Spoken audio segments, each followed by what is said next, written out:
Tropical Storm Harvey briefing for 10:30 a.m. on Wednesday morning.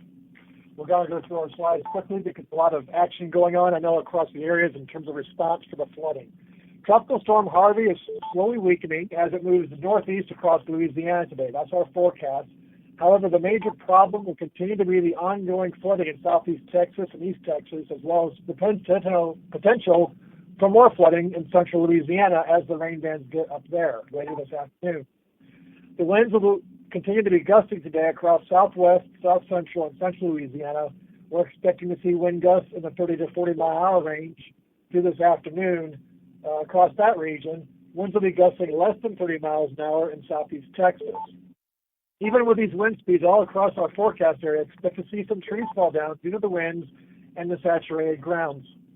We did get the report about a tree that fell down on top of a truck up in Jasper that killed 2 people yesterday. So this is a situation where, even with the winds not being super strong, the trees are very vulnerable to falling down, and if people are out and about, they potentially could be putting themselves at risk. The storm surge threat has decreased in southeast Texas and Cameron Parish, but there's a lot of standing floodwaters that's going to take days to drain.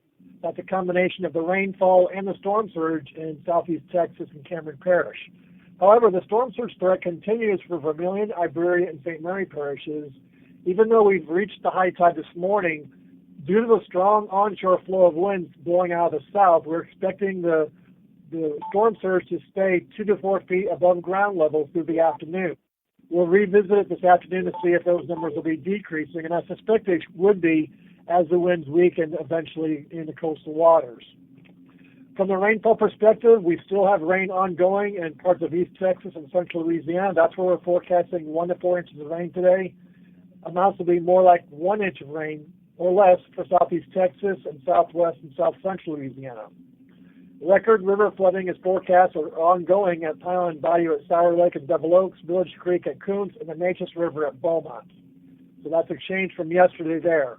Major flooding is forecast for the Sabine River, and that's due to the fact that the Sabine River Authority will be opening gates. They believe they have 5 gates open at 1 foot now is what they'll be going to next based on their latest advisory update. So that's going to cause major flooding downstream at Bonweir, Deweyville, and Orange. Now, also, we got by Anacoco at Rose Pine, Bundick Creek at Bundick Lake, Calcasieu River at Old Town Bay, Saltwater Barrier, and St. Jones in major flood as well. The tornado threat will continue today. It will be an isolated threat for mainly central and south central Louisiana. This is what Harvey looks like this morning in the satellite imagery. The large band of thunderstorm and rain is across southeast and east Texas and the parts of central Louisiana. A secondary band further to the east in Mississippi, Alabama, the Florida Panhandle. This is what it looks like locally on our radar. You can see the heaviest rain is right now extending from Jasper down towards Lumberton and then going east into Newton to the edge of Maryville. So that's where the heaviest rain band is right now associated with Harvey. This rain will be lifting to the north and east over the next several hours as Harvey moves in that direction. This is the latest forecast for Harvey. Right now it's keeping it at 45 mile an hour wind speeds, moving north-northeast at 8 miles an hour. And you can see that they have it in central Louisiana by this evening and then up near the Monroe region by tomorrow morning. So it's moving rather rapidly over land, and I expect that motion to continue. So the main impacts for us will continue to be the widespread flooding in southeast Texas that extends into parts of east Texas and western Louisiana. Here's the rainfall that we've seen just in the past 12 hours. This is 8 p.m. last night to 8 a.m. this morning, just to give you an idea of where the big rain band that developed last night and sat over one area. So you can see parts of Orange County got over 15 inches of rain due to the rainfall last night. And even a 10-inch contour comes all the way into Jefferson County and up into portions of Jasper and Newton County and right along the edge of Calcasieu and Cameron parishes, the western sections there. Otherwise, you can see up in East Texas, they got in the order of 4 to 8 inches of rain. And in the western sections of Vernon and Beauregard parishes, they've got in the order of 2 to 4, maybe 6 inches of rain in those areas. Much lower numbers, fortunately, overnight in Lake Charles, Lafayette, and Alexandria. This is what the forecast looks like for today. They're basically pushing that band of rain that's in East Texas off to the northeast today. So they're expecting for this afternoon the heaviest rains of 1 to 4 inches to be from parts of East Texas into central or west central Louisiana. So you can see we're looking at upwards of 3 inches near Alexandria and maybe up to 4 inches or more in parts of Vernon Parish. Down here on the I-10 corridor, it's probably going to be an inch or less basically from the Beaumont to Lake Charles area, and even less than that as we get further to the east in the Lafayette region. Here's the latest river forecast map, and you can see the pink dots that indicate all of the major flooding. I'm not going to go through all the points here. I did make some 4 panels of it. The top left here is the Village Creek at Kuntz, which is forecasted now to go to 35.9. This graphic is a little dated. We have a new forecast that came in. They're expecting it to get near 36 feet. The record is 34. We've already broken past the record at Kuntz, and so this will go up another foot and a half later on today before the crest starts to slowly fall down. The bottom left picture is Pond Bayou at Sour Lake. We're approaching the crest of 39.4 right now. This is obviously 2 feet above the record crest from the 94 flood. The top right is the saltwater barrier gauge in the Neches River. We're forecasting that to go up to 13.6 feet. Significant major flooding for northwest Orange County. In the bottom right, the Neches River at Beaumont. The new forecast that's come out now has it approaching 14.9 feet by this weekend. Obviously, that's a significant flood, a record flood there as well if that ends up verifying. Now, with the Beaumont River forecast, remember this water will be, draining south of the interstate because this is the forecast point north of the interstate. So this number is not going to be reflective of what you're going to see down, for instance, by the refineries of the Beaumont area down into Port Neches, Groves, and whatnot. So be aware that the water will be high in those areas, and we are expecting it to be higher than what we saw during the 94 flood for reference purposes for people that live in the Beaumont, Port Neches, Groves, Needland areas. That's what we're looking at down in your neck of the woods due to all the rainfall that we got going on. For the Sabine River, we've got numbers going up. The Burkeville stage and river reading there, you can see in the top left, does not bring it to flood so far. We'll have to see where the rainfall continues to occur today and tomorrow. If more rainfall falls above the dam, then the releases will be increased. So this is based on what their current projected scenario is for opening gates over the next several days. So for the Von Weir gauge, they have it going to major flood, which for reference purposes is 8 feet less than last year's flood in March. Up in Deweyville, the top right, the crest of 30 feet, which will be occurring late Thursday and Friday. That's 3 feet less than the March 2016 flood for reference purposes. And in the city of Orange, we're going basically a foot lower than the March flood as well. So just for reference purposes to the March flood, people are wanting to know what it looks like it's going to be occurring. This is what it looks like right now. Obviously, like I said, if they have to open more gates and do more water releases, then these values will have to be increased down the Sabine. So this is what we got today. We'll give you an update this afternoon depending on what the latest update shows. Over in Louisiana, Bunya Creek has crested near that 100-foot mark. That's at the major flood category. The bottom left is the Sam Houston Jones State Park forecast going to major flood at 10 foot. The major flood areas there is South Perkins Ferry, as well as areas north of the park as well. The top right is Old Town Bay, going up to 10.5 feet. That's about a foot less than the 2008 flood during Hurricane Ike. And saltwater barrier, going up to 8 feet, the major flood category, that's 3 feet less than what they saw during Hurricane Ike. Here's the tornado potential. Basically, if you drew a line from the Fort Pope, Leesville area down to Lafayette, New Iberia, Morgan City, east of that area is where the focus for the outer rain bands could potentially produce some isolated tornadoes today. The storm surge along the coast, like I said, the threat is diminishing in terms of the water levels increasing due to storm surge in Jefferson and Cameron Parish due to the wind shifting to an offshore component there. The winds are still onshore in Vermilion, Iberia, St. Mary, so we're continuing to advertise 2 to 4 feet of water above ground level in those areas. So the risk areas, Pecan Island, Intracoastal City, Delcombe, Sycamore Point, Burns Point, and the perhaps parts of the outlying areas in Franklin, depending on how the gates are working there in the canal by that city. Now, the timing of this, we're expecting this to continue, even though we're going into a low tide because of the strong onshore flow. That's why we're keeping the water levels high across those areas. Here's our forecast map for the winds today. This is for noon today, which should be a good reflection of what we're expecting through the afternoon hours. Basically, we're looking at a 30 to 40 mile wind range across parts of southwest Louisiana, south central Louisiana, and eventually working its way up into central Louisiana. These numbers here are not all the way up to Alexandria, but by this afternoon, as the storm's moving inland, we expect to see these values increase in central Louisiana as well. So 30 to 40 mile an hour winds is what we're expecting for southwest Louisiana, which is what we're getting right now, south central Louisiana, as well as central Louisiana. And the caveat there, be aware that obviously even with wind speeds on this order, even though they're not super high, we are expecting the threat of some trees being blown down due to the saturated grounds. So the summary sheet, Harvey is slowly weakening today. If it moves northeast across Louisiana, the major problem will continue to be the ongoing flooding in southeast Texas and east Texas, as well as the potential for more flooding in central Louisiana as Harvey moves further inland. The winds will be gusty today in southwest, south central, and central Louisiana in that 30 to 40 mile an hour range, gusting less than 30 miles an hour in southeast Texas. But irregardless of all of that, these numbers here, there's a threat for a few trees to get blown down due to the saturated grounds across the entire forecast area.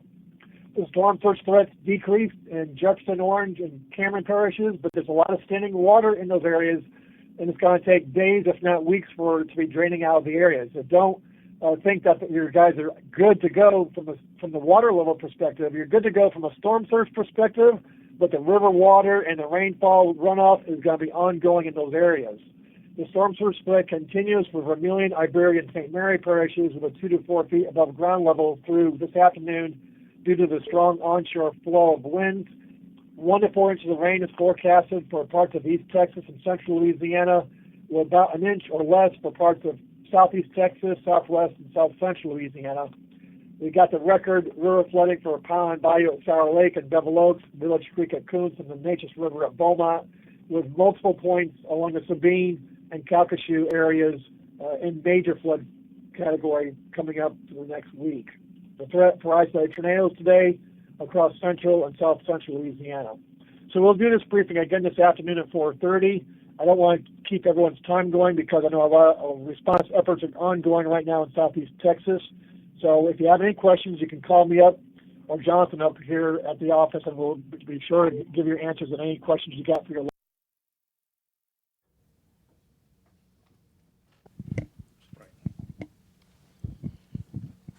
Thank you, Paul.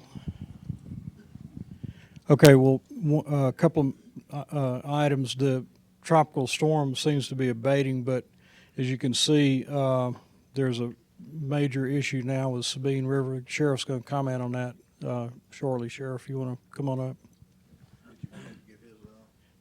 Oh, I'm sorry. Got other things I'm thinking about.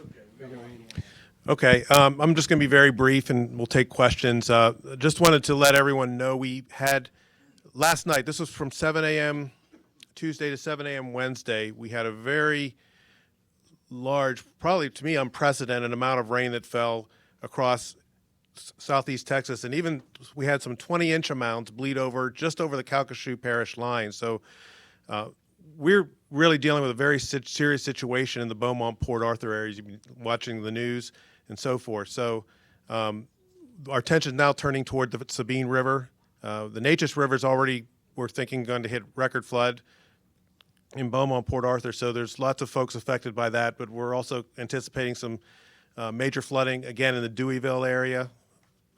So just keep in mind, these forecasts can change based on releases from Toledo Bend Reservoir. So with that, I'll take any questions. What kind of resources are you needing up in that area? The question is, what sort of resources? I'm going to cover that in just a minute, Tony, if you can wait. Any other questions? Weather questions? What can we expect for the other storm that's forming off the coast of Africa? Okay. That's still quite a number of days away. It is forecasted this next system is supposed to forecast to move west, and the models are all spread now as far as whether it's going to move a little north of west or a little south of west, whether it's going to wobble a little southwest later during the next. Well, I would say after the next 3 to 5 days. So I would just say stay tuned. We're quite a number of days away for that. The only thing I will say is we are going to be seeing rain chances start to increase again, probably late in the weekend. I think our current forecast is going for about 30 to 40% chance for showers and storms. So hopefully some drainage will take place, but we're going to have to increase the rain chances as more moisture is going to be coming up again, probably as early as Sunday. So.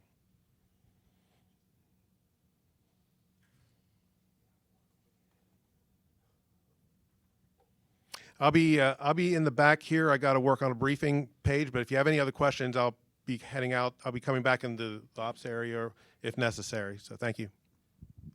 Thank you, Andy. Now I'd like to call on the sheriff to come speak about the Sabine River.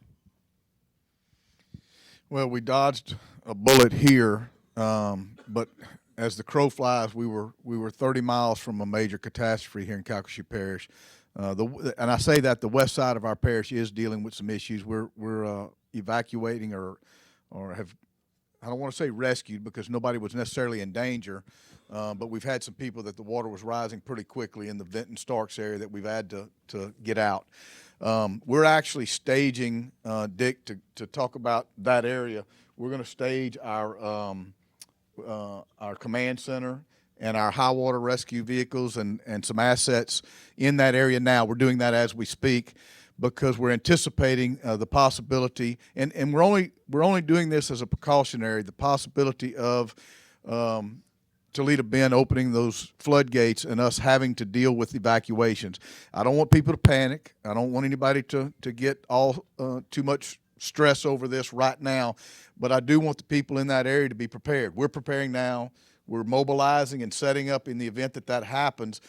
I think our threat here, I don't want to too much let our guard down, but I think our threat here, as I appreciate it from our weather people, we're not going to have a disaster in Calcasieu, in the Lake Charles, Sulphur, Ioway, Bell City area. I think we could still have some flooding, some localized flooding, any rain we get, but I'm talking about major catastrophic, life-threatening danger. I do think that we have the possibility of that in the extreme western part of Calcasieu, in the Starks, Vinton area, in that area. So I'm talking about everything pretty much west of 109. As far as criminal activity, I know I've talked to most of the chiefs today, or Stitch has, and things have been very quiet. Thank you to the public. You have been very, very cooperative and helpful through a very long and tedious ordeal through this whole process, because it's been just so erratic and not knowing what was going to take place. Your cooperation was invaluable, and I say that because we have other storms that are we're not through it with storm season yet, with hurricane season. So don't let your guard down in that respect either. We may be going through this again. I hope not. But evidently our prayers worked this week, so keep them up for the next few months, because I don't know why we got spared or how, but I'm very thankful, because we're probably going to move towards working on our parish in the western end and helping Orange and Port Arthur in those areas in the next coming days. They're going to need some help, so we're going to do whatever we can to help them. I think the state police is out there right now. I'm going to let Dick talk about that. We've got other problems that we're dealing with right now in respect to that, and we're dealing with those issues too. So with that said, unless you have any questions for me, I think we're in pretty good shape. I think as the day goes on, it's just going to improve. But as the next couple weeks go on, or at least the next week, I want our rivers, our people that live on the rivers, the Calcasieu River, Old Town Bay, any of these areas near our river waterways, the Sabine River, just pay close attention. You're not out of the woods yet. Those issues are still going to persist for several days now. Everybody else will be okay, because all the water is basically draining to those bayous and those areas. So I think the heavily populated areas are in much better shape than we were 24 hours ago. It's just our river people that live on our rivers and have homes and camps need to be very cautious and pay close attention to the river stages. They may not go down very quickly. So if you need us, again, we're not going anywhere. We're going to be on standby. We have all our resources still here. When I tell you we're moving and putting a command post, that doesn't mean we're ignoring the rest of the parish. We still have resources and plenty of personnel to take care of issues anywhere we need to. It's just we anticipate that's going to be our biggest problem in the upcoming days, and we want to be prepared over there. And I want the people, especially in western Calcasieu, to be very, very prepared for the upcoming days. Just pay close attention. That's all you have to do right now. You just make and have plans for those areas in the event we do have to start doing some evacuations. Any questions? That was easy. Thank you, Sheriff. If you would indulge me for a moment, today I want to announce that we will not be discussing the name of that large drainage canal in eastern Lake Charles. I don't know if you know this, but our sign language interpreter now is an internet sensation, so I look like a school pupil being schooled by the teacher yesterday, so that won't happen again. Thank you. On a serious note, okay, Mr. Gitter, yeah, that's right. Come on up. Sorry about that. Thank you, Mr. Grimmer. I promise I won't mention the name of that canal either this morning. Just bringing a little bit of sigh of relief for Calcasieu Parish. Thank you all for doing what you've done for the past couple of days here and helping and everything. And I know there's going to be some more flooding off of Highway 109. So we want you all just to stay aware of that situation and all. And speaking with a lot of our elected officials this morning, one of the things that we're seeing right now is that the people in the Texas area, the Beaumont area, the Starks area, and beyond are needing some help. So what we've done in talking, we know that the Lake Charles Civic Center, it's almost getting to capacity with a lot of folks that's coming in that's needing shelter. So what we've decided to do is to open up Burton Coliseum. As we speak right now, we're getting it prepared for those people that we know that are going to come from the west of us, which is going to be the Texas area, to hopefully house them and put them there. So we're asking that anyone that can help or be of assistance to come out and see what it is that we may need, because we're the type of citizens and neighbors that when we see our neighbors in need, we're going to help. And right now, Texas is going through a lot of, I guess, what we should have went through as Calcasieu Parish. And we just want to make sure that we lend every helping hand that we can to help them because of what they're going through. And there's going to be some questions that I know there's going to be asked as to maybe where and how and when all of this is going to take place. Mr. Grimillon is going to have all of that, and he's going to post that when we have Burton Coliseum ready to take in people that's coming from the Texas area.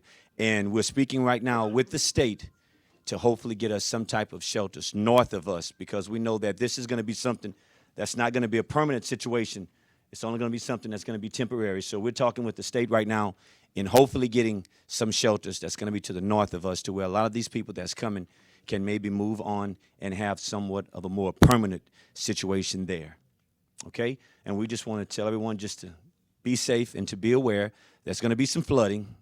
That's still going to happen, and we just want you to be aware of where you're at and your situation. And if anything that comes up that you see that you may need some assistance or help, by all means, call the office, and we'll make sure and get some folks out there to help you at this time. Mr. Grimmer, did we want to bring up Mr. Brookhouse and speak a little bit on the school system, or we're going to wait on that? I know there's a lot of parents out there kind of on pins and needles wondering what's going to happen. Mr. Carl Brookhouse. We're not prepared right now to make a call. We're surveying employees right now. We're surveying bus drivers, looking at bus routes. I just got principals going to all their schools. They're calling back. We're still flooded in a lot of areas. Stark's principal just texted me a few minutes ago. The mail routes are not able to be run in a lot of places in Stark's right as of this morning. So we're a little worried about Bell City still. Not the schools. The schools are all good. Every school could open tomorrow. But can we get people there, and can parents get there? That's the question. can teachers get there? Because we can't obviously open school if teachers can't get there. So we're going to evaluate all of that, and we'll have an answer by 5 o'clock this afternoon for tomorrow.